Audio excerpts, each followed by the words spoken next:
Hello everyone. एक बार फिर से राजश्री रमन सीटेट क्लास में आप सबका स्वागत है। आज मैं सीटेट का बिंदु नहीं अपितु बीएड से संबंधित बिंदु लेकर के आया हूं कि मेरा आखिरी जो वीडियो था उसमें किसी एक छात्र ने कमेंट किया था कि सर हम सब यदि बीएड की परीक्षा देते हैं तो प्रश्नों को का उत्तर हम किन रूपों में दें कि हमें अधिक से अधिक अंक मिले। और आप सब जानते हो कि पहले शिक्षक बनने के लिए बीएड पास करना हमारी प्राथमिकता होनी चाहिए। उसके बाद ही हम सीटेट वगैरह यानी कि इन सभी परीक्षाओं में बैठ सकते हैं, जिसके माध्यम से हम शिक्षक पद तक पहुंच सकते हैं। और शिक्षक बनने के लिए हमें बीएड के अंकों पर भी ध्यान देना होगा कि जितने ज़्यादा अंक आएंगे उतनी ज़्यादा संभावना हमारी मेरिट में आने की रहेगी। तो इसलिए अंक अच्छे आने चाहिए। तो अंक लाएं कैसे? वो बीएड फर्स्ट ईयर के बच्चे हों या बीएड सेकेंड ईयर के बच्चे हों, जो सैद्धांतिक परीक्षा होती है जिसको बाय परीक्षा आप कहते हैं, वहाँ पर प्रश्न को हम कैसे हल करें कि हमें अधिक से अधिक अंक आएँ। अब प्रश्न दो रूपों में हल किए जाते हैं। एक देखिएगा, और दोनों रूपों में वर्तमान समय के शिक्षा प्रणाली और अंकन प्रणाली के तहत एवरेज मार्किंग कर दिया जाता है, औसतन अंकन किया जाता है। अब उस औसतन अंकन के आधार में हमें बेस्ट आना है तो हमें उत्तर देने समय ही उत्तर देने की बारीकियों को समझना होगा। उत्तर दो रूपों में दिए जाते हैं। एक तो विभिन्न प्रकार के गाइडों को खरीद लिया जाता है और उसमें कंटेंट हो या नहीं हो, किसी तरह से लिखा हुआ हो, बच्चे उसी को लिखना शुरू कर देते हैं। अर्थात कहीं ना उसकी प्रारंभ दिखाई पड़ रही होती है, नहीं कि कहीं उसका अंत दिखाई पड़ रहा होता है। कहानी के माध्यम से बच्चे लिखते चले जाते हैं। वैसे बच्चों की भी संख्या बहुत ज़्यादा होती है वर्ग कक्ष में, परीक्षा हॉल में। तो वैसे बच्चे एवरेज अंक जब औसतन अंक पूछते हैं तो उनके औसतन अंक कम होते हैं, लेकिन कुछ ऐसे भी बच्चे होते हैं जिनके अंक उनसे कहीं ज़्यादा होते हैं। अब हमें उसी होड़ में आना है, हमें उस औसतन अंक पे नहीं जाना है जो कम अंक के आधार पर औसतन हो, हमें उस औसत अंक में जाना है जो अधिक हो। अब इसके लिए आपको व्यवस्थित उत्तर देने होंगे। तो मैं बीएड फर्स्ट ईयर की एक गाइड रखा हूँ अपने सामने आप लोगों के बीच, और ये मेरे द्वारा ही रचित है और इसमें मैंने व्यवस्थित तौर पर प्रश्नों के उत्तरों को हल करने का काम किया है। आपके लिए काफ़ी ज़्यादा फायदेमंद होगा। तो मैं इसी से एक प्रश्न को उठाऊंगा और उससे संबंधित डिटेल्स को यहाँ करते जाऊंगा ताकि आप सब समझ सके कि उत्तर कैसे दिए जाने चाहिए और कैसे व्यवस्थित उत्तर हो। हम इसी में से किसी एक बिंदु को ले लेंगे। जैसे कि बिंदु विशेष में लिखा हुआ है कि बाल्यावस्था से आप क्या समझते हैं, और बाल्यावस्था के विकास में समुदाय की भूमिका, इसके बारे में हमें लिखना है। तो समझ लीजिए कि मान लिया जाए बीएड की आप परीक्षा दे रहे हो और आपके सामने यही प्रश्न आ जाए, तो सबसे पहले प्रश्न की जब शुरुआत आप करोगे तो बिंदु विशेष के तौर पर प्रथम बिंदु में आप ए नंबर देना और यहाँ आप लिखना परिचय, और परिचय के तौर पर आपको लिखना है बाल्यावस्था के बारे में। यानी प्रश्न हमारा कह रहा है ना कि बाल्यावस्था से आप क्या समझते हैं, तो बाल्यावस्था क्या है इसी के बारे में आपको लिखना है और इस परिचय को अंडरलाइन कर देना है। और ये परिचय छोटा ही होना चाहिए, परिचय को आपको बड़ा नहीं लिखना है, छोटा होना चाहिए लेकिन व्यवस्थित होना चाहिए, सटीक होनी चाहिए। परिचय के बाद हम आगे देखेंगे कि प्रश्न हमारा कह क्या रहा है। अब परिचय में ही उसकी परिभाषा को हम इंगित करते हुए चले जाएंगे। यदि प्रश्न में देता है बाल विकास से आप क्या समझते हैं, उसकी परिभाषाओं को लिखते हुए समुदाय से संबंधों को बताएं, तब परिचय में बाल्य विकास के बारे में लिखते चला जाना है या बाल्यावस्था के बारे में लिखते चला जाना है, और बी नंबर पॉइंट में आ जाना है, वहां लिखना है बाल्यावस्था की परिभाषाएं। अब यहाँ जो परिभाषाएं लिखेंगे वहां आप ध्यान दीजिएगा कि परिचय में हम अपने आधार पर बाल्यावस्था को इंगित करेंगे कि बाल्यावस्था क्या है, उसकी समझ विकसित होनी चाहिए। लेकिन परिभाषा के आधार पर जब आएंगे तो विभिन्न प्रकार के विद्वानों का हम सहारा लेंगे।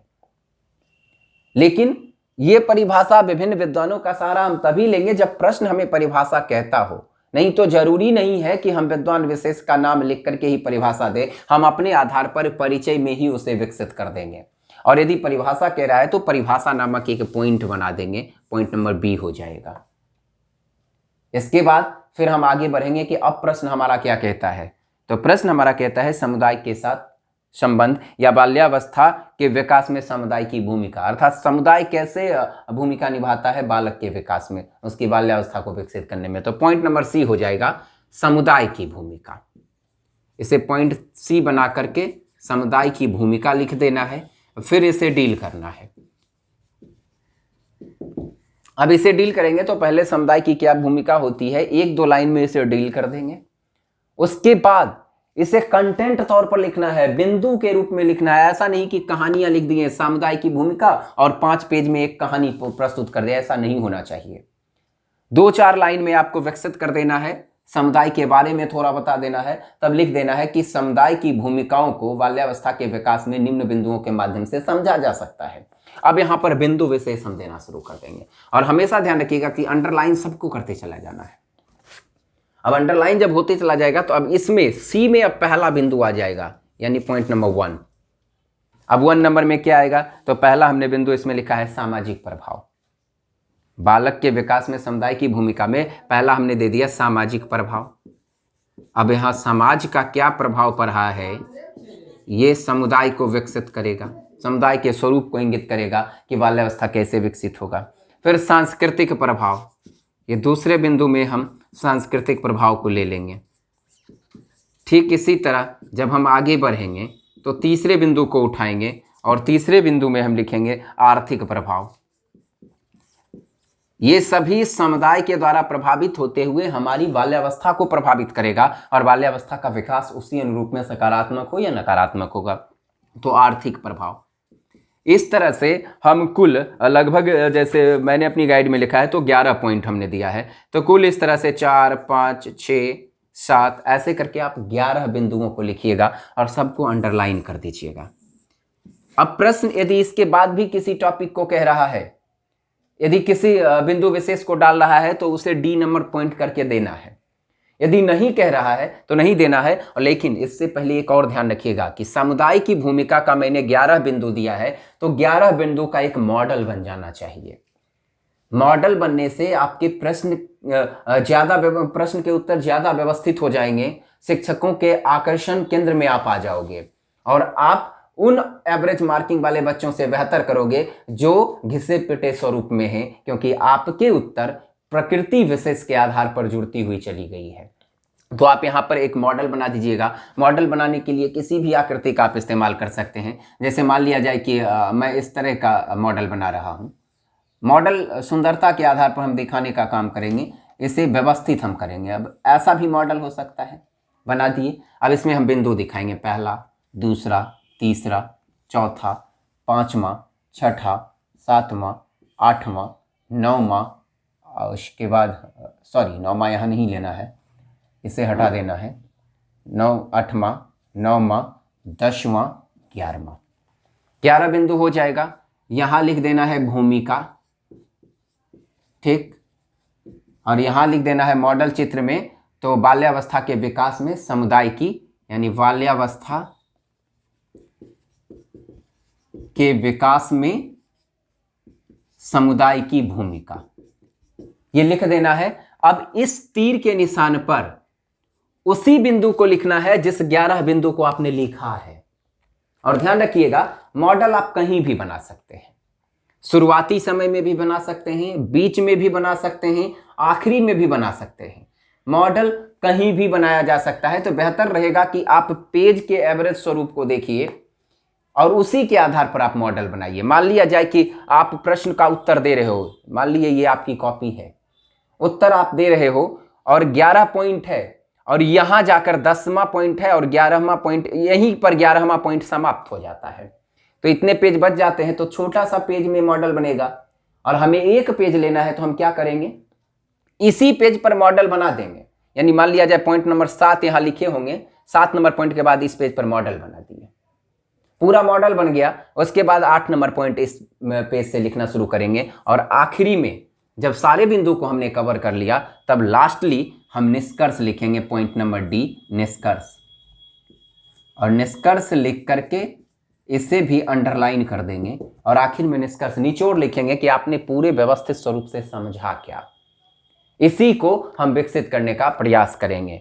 अब देखिए, यहाँ और भी सुंदरता विकसित करनी है। अब मॉडल बनाए, मॉडल में जितने भी बिंदु देंगे सभी को कोष्टक के अंदर डाल देंगे। और मॉडल हमेशा एक पूरे पेज में आप बनाना, पूरा एक पेज लेना और इसे कोष्टक के अंदर भर देना। कुल 11 बिंदु हो जाएगा, 11 कोष्टक बन जाएगा और सब में यही नाम लिख देना है, सामाजिक प्रभाव, सांस्कृतिक प्रभाव, आर्थिक प्रभाव। इन सभी को हमें लिख देना है। और लिखने के बाद अब एक और काम आपको करना है ताकि और आप व्यवस्थित तौर पर रहें, सबसे ज्यादा अंक आपको मिले। तो देखिए, ये है मेरे पास हाइलाइटर, अलग अलग रंगों का है, विभिन्न रंगों का है। ये कुल 5 रंगों का है, मेरे पास अभी 4 रंग का है, एक कहीं खो गया है, एक और था पीला कलर का, वो खो गया है। तो इस तरह से ये 5 हाइलाइटर आपको ले लेने हैं। और ध्यान रखना है कि पहले बिंदु को, इसको यदि परिचय को आपने यदि इस कलर वाले से रंगा है तो परिभाषा को आप इससे रंगिएगा। उसके बाद समुदाय की भूमिका को आप इससे रंगिएगा, यानी 3 कलर हो गया। अब ध्यान रखना है कि समुदाय की भूमिका में कई बिंदु है, तो समुदाय की भूमिका नामक पॉइंट को आपने इस रंग से रंगा है, तब इस रंग का इस्तेमाल इसके पॉइंट में नहीं करना है, इसके पॉइंट में बचे हुए इस 3 रंग का करेंगे। पहला पॉइंट इससे, दूसरा पॉइंट इससे, तीसरा पॉइंट इससे, फिर चौथा पॉइंट इससे, 5वां पॉइंट इससे, 6ठा पॉइंट इससे। इस तरह से रंग बदलते जाने हैं और ऐसा ही काम मॉडल पर भी करना है। मॉडल में अब ये कोई एक कलर ले लेंगे जिसके बीच वाले भाग को इससे रंग देंगे, भूमिका को। उसके बाद अलग अलग कलर से, एक कलर से इसको, तो दूसरे से इससे, तीसरे को इससे, चौथे से यानी पहले वाले से, फिर इसको, दूसरे से इसको, तीसरे से इसके, फिर पहले से इसको, दूसरे से इसके, तीसरे से इसको। इस तरह से अलग अलग रंगों का इस्तेमाल इस कोष्टक में भी करेंगे। फिर यहां ध्यान रखना है कि जिसका इस्तेमाल यहां करेंगे, प्रयास करें कि उसी रंग का इस्तेमाल यहां भी करें। अर्थात आखिरी में आपने जो मॉडल दिखाया कि कौन सा मॉडल है, उस पर भी इसी का प्रयोग करें। फिर निष्कर्ष आएगा, निष्कर्ष में करें, लेकिन निष्कर्ष में भी ध्यान रखिएगा कि पहला बिंदु यहां क्या दिए थे कलर, दूसरे में क्या दिए, तीसरे में क्या दिए। यदि मेरे पास चौथा एक अलग कलर है तो फिर निष्कर्ष में चौथा कलर देंगे, नहीं तो 3 ही कलर मेरे पास है तो फिर निष्कर्ष में हम परिचय वाला कलर लगाएंगे। अब इससे फायदा क्या है कि जो शिक्षक आपकी कॉपी को जांच रहे होंगे वो आकर्षित हो जाएंगे आपकी कॉपी की ओर, और ज्यों ही उनका आकर्षण बढ़ेगा तो नंबर सहसा ही आपकी कॉपी पर गिरने शुरू हो जाएंगे, अधिक नंबर आपको मिलेंगे क्योंकि आपने उत्तरों को व्यवस्थित कर दिया। आप देखिए, इसका सबसे सुंदर स्वरूप मैं दिखाता हूं कि मैं अपनी कॉपी कैसे लिखता हूं। मैं एमएड का ऑनलाइन पेपर दिया था पिछले साल, तो ऑनलाइन पेपर देने के दौरान मैंने भी प्रश्नों का उत्तर लिखा था। तो किस आधार पर मैंने लिखा है, कैसे मैंने सजाया है, उसे मैं दिखा रहा हूं, आपको दिख रहा होगा। देखिए, कलरिंग, अलग रंग परिचय, अलग रंग प्रकार। फिर देखिए आगे आइए, व्यवस्थित तौर पर मैं रंगों को बदलते जा रहा हूं, बिंदुओं को लिखते जा रहा हूं। इसके बाद फिर देखिए पेज पलटा, बिंदु समाप्त हुआ, मैंने मॉडल बना दिया, मॉडल को भी इस रूप में मैंने भरने का काम किया। इसके बाद देखिए अगला बिंदु आया, नया टॉपिक था कि शैक्षिक तकनीक का महत्व क्या है, उपयोगिता का, तो हमने उसे लिखना शुरू किया। तो उसके लिए विभिन्न बिंदु को मैंने दिया। देखिए बारी बारी से सारे बिंदु और रंग हमारे बदलते जा रहे हैं। इसके बाद फिर आगे मैं पलट के आपको दिखाता हूं कि मैंने और आगे क्या किया है। फिर देखिए एक मॉडल मैंने बना दिया, अर्थात एक प्रश्न में मैंने 2 मॉडल बनाया, अलग अलग 2 बिंदु का 2 मॉडल बना। और देखिए मॉडल मैंने कैसे बनाया है, मैंने रंग भी मैचिंग करने का प्रयास किया। देखिए यहां इस कलर का प्रयोग किया तो जस्ट अपोजिट इसी कलर को, यहां ये कलर तो जस्ट अपोजिट इसी कलर को, यहां ये कलर तो जस्ट अपोजिट इसी कलर को, यानी 4 रंगों का इस्तेमाल किया। तो यहां दूसरा रंग है क्योंकि इसके अपोजिट कोई पॉइंट नहीं है तो एक ही जगह आया। अब देखिए जिसको मैंने बीच में प्रयुक्त किया है उसी को मैंने आखिरी में मॉडल के लिए प्रयुक्त किया है। अर्थात ये व्यवस्थित होना चाहिए। इसकी सुंदरता, आपकी कॉपी की जो सुंदरता है, यही आकर्षण का बिंदु है।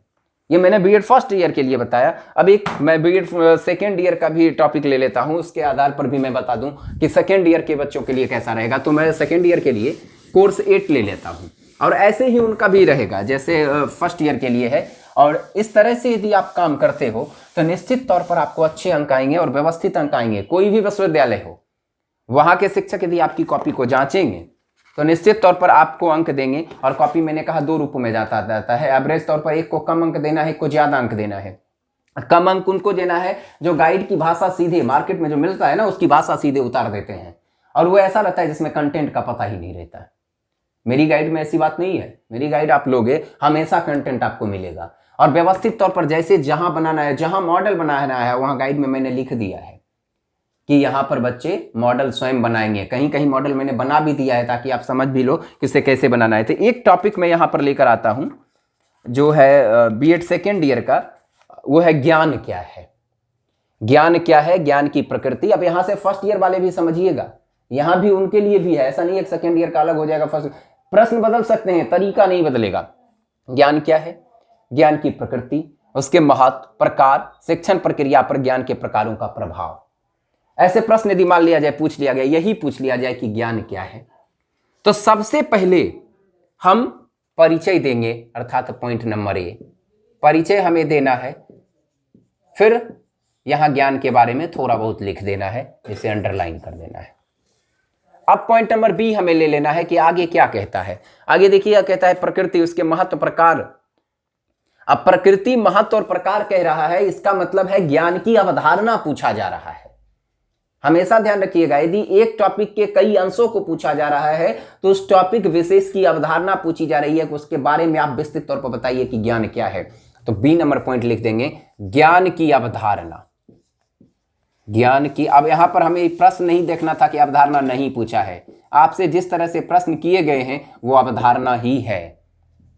या हो सकता है कि सीधे आपसे प्रश्न पूछ दे, ज्ञान क्या है, ज्ञान की अवधारणाओं को स्पष्ट करे, वहां भी ऐसे ही लिखना है। अब ज्ञान की अवधारणा दे देना है, ज्ञान के बारे में थोड़ा बहुत बता देना है। अब अवधारणा के तहत ही ज्ञान की प्रकृति आएगी, ज्ञान की विशेषता आएगी, ज्ञान के महत्व आएंगे, ज्ञान के प्रकार आएंगे, तभी तो ज्ञान के संप्रत्यय को, कंसेप्ट को आप स्पष्ट करोगे। तो अवधारणा को 2-3-4 लाइन में लिख लेंगे, उसके बाद इसमें एक बिंदु लेकर आ जाएंगे, पॉइंट नंबर 1। अब पॉइंट नंबर 1 क्या लेंगे, तो ज्ञान की प्रकृति, अर्थात यहां प्रकृति लिखेंगे या विशेषता लिखेंगे। प्रकृति और विशेषता ज्ञान की एक ही होती है, इसलिए प्रकृति या विशेषता ले लेंगे, यानी स्वरूप उसका क्या है, उसकी विशेषता क्या है, वो लेंगे। अब इसमें 1-2 लाइन लिखने के बाद लिख देंगे कि इसकी प्रकृति को निम्न बिंदुओं के माध्यम से समझा जा सकता है। अब इसमें कई बिंदु देंगे, तो अब यहां अंकीय स्वरूप देखिएगा, ए नंबर, बी नंबर, बी का 1 नंबर आया, अर्थात अवधारणा में पहले हम लेंगे इसकी प्रकृति, उसकी विशेषता। अब इसमें भी कई बिंदु आएंगे तो रोमन 1 लेंगे। अब क्रम बदलेगा, पहले ये 1 है, तब रोमन 1 आएगा, रोमन 2 आएगा, रोमन 3 आएगा, रोमन 4 आएगा। इस तरह से पॉइंट हम लिखते चले जाएंगे, बनाते चले जाएंगे। फिर बी का 1 था, अब बी का 2 लेके आ जाएंगे। अब पहले में था प्रकृति या विशेषता, अब दूसरे में है ज्ञान का महत्व। अब महत्व लेके आए, अब इसे भी 1-2 लाइन में लिखेंगे, फिर लिखेंगे इसके महत्वों को निम्न बिंदुओं के द्वारा समझा जाता है। अंडरलाइन करते रहेंगे, हमेशा अंडरलाइन होता चला जाएगा। अब इसमें भी 1, 2 ऐसे ही रोमन में चलता जाएगा और इसके बारे में लिख देना होगा। फिर आ जाएंगे आगे, तो तीसरा नंबर पॉइंट लेंगे, ये दूसरा था तो अब तीसरा लेंगे। तीसरा पॉइंट क्या लेंगे, ज्ञान का प्रकार। देखिए ये सभी अवधारणा के तहत आ रहे हैं, ज्ञान के प्रकार को हम लेंगे। अब ज्ञान के प्रकार जब लेंगे तो इसमें भी अब कई प्रकार ज्ञान के होंगे, तो 1-2 लाइन ज्ञान के बारे में लिख देना है, फिर लिख देना है इसके प्रकारों को निम्न रूपेण समझा जा सकता है। अब पहला पॉइंट लेंगे, अब देखिए रोमन 1 लेते हैं। पहला पॉइंट हम ले रहे हैं इंद्रिय ज्ञान, अर्थात इंद्रियों के माध्यम से जो प्राप्त किया जाता है वो भी ज्ञान इंद्रिय ज्ञान है। दूसरा लेंगे बौद्धिक ज्ञान, तीसरा लेंगे, अर्थात इस तरह से हम ज्ञान के बारे में लिखते जाएंगे, उसके प्रकारों के बारे में। अब तीसरा पॉइंट लेंगे, तीसरे में है आप्तवचनात्मक ज्ञान, तो आप्तवचनात्मक देंगे, आप्तवचनात्मक ज्ञान। फिर चौथे बिंदु पर आ जाएंगे, इसमें ले लेंगे अंतःप्रज्ञात्मक ज्ञान, अंतःप्रज्ञात्मक ज्ञान। इसके बाद 5वें बिंदु पर आएंगे श्रुत ज्ञान, श्रुत ज्ञान। और 6ठे बिंदु पर आएंगे तो लिख देंगे क्रियात्मक ज्ञान। इस तरह से ज्ञान के प्रकार को लिख देना है, और सिर्फ लिखना नहीं है, अंडरलाइन सबको करते चला जाना है, और अंडरलाइन करके सबके बारे में 3-4 लाइन हमें लिखना है। और जब लिख लेंगे तो ये अवधारणा का तीसरा बिंदु है, और तीसरे में कुल 6 बिंदु है। 6 बिंदु का लिखने के बाद या बीच में ही एक मॉडल बना देंगे। मॉडल के तौर पर हम 6 रूप है तो खडकोण बना देंगे इस तरह का, जिसमें 6 स्वरूप दिखाई पड़ जाए ऐसे। अब देखिए 1, 2, 3, 4, 5, 6 आ गया। यहां लिख देना है प्रकार, और चारों तरफ हम इस 6 बिंदु को सजा देंगे। इंद्रिय ज्ञान, बौद्धिक ज्ञान, आत्मवचनात्मक ज्ञान, अंतःप्रज्ञात्मक ज्ञान, श्रुत ज्ञान, क्रियात्मक ज्ञान। अब ये ज्ञान के प्रकारों को यहाँ व्यवस्थित हम कर देंगे। व्यवस्थित करने के बाद अब हम देखेंगे कि आगे भी कोई बिंदु है क्या। यदि नहीं है तो निष्कर्ष यही दे देंगे, अगला बिंदु ए बी, तो निष्कर्ष हो जाएगा सी। लेकिन यदि कोई और है तो देखना है, यहाँ है ज्ञान के जो ये प्रकार हैं, इसका शिक्षा प्रक्रिया पर क्या प्रभाव पड़ता है, ऐसा पूछा जा रहा है। तो ये सी नंबर हो जाएगा, ये अवधारणा में नहीं आएगा। अवधारणा में सिर्फ उतने ही आएंगे जो उसके बारे में बताएंगे, लेकिन उससे अलग कोई बिंदु आ रहा है तो उसके पॉइंट बदल जाएंगे, तभी इस पॉइंट से वो चलेगा। यानी पॉइंट नंबर सी हो जाएगा कि ये जो प्रकार है इसका शिक्षा प्रक्रिया पर क्या प्रभाव पड़ रहा है। तो बिंदु में लिख देंगे ज्ञान के प्रकारों का शिक्षा प्रक्रिया पर प्रभाव, शिक्षा प्रक्रिया पर प्रभाव। अब यहां पर भी 2-3 लाइन लिखेंगे, फिर क्या प्रभाव पड़ता है तो लिख देंगे कि निम्न बिंदुओं से के माध्यम से इसके प्रभावों को समझा जा सकता है। अब कई प्रभाव के बिंदु दे देंगे, जैसे कि है यहाँ पॉइंट नंबर 1 दे देना है, ये सी में 1 देना है। तो सी में 1 जब देंगे तो ऐसा वाला एक आएगा, जैसे ये 1 2 3 आ रहा है तो ये वाला एक आएगा। तो पहला 1 शिक्षा के उद्देश्य, 1 नंबर शिक्षा के उद्देश्य देना है। 2 नंबर में पाठ्यक्रम देना है। 3 नंबर में शिक्षण विधियां देना है, शिक्षण विधियां। इस तरह से हम पॉइंट को क्रमवार बढ़ाते चले जाएंगे।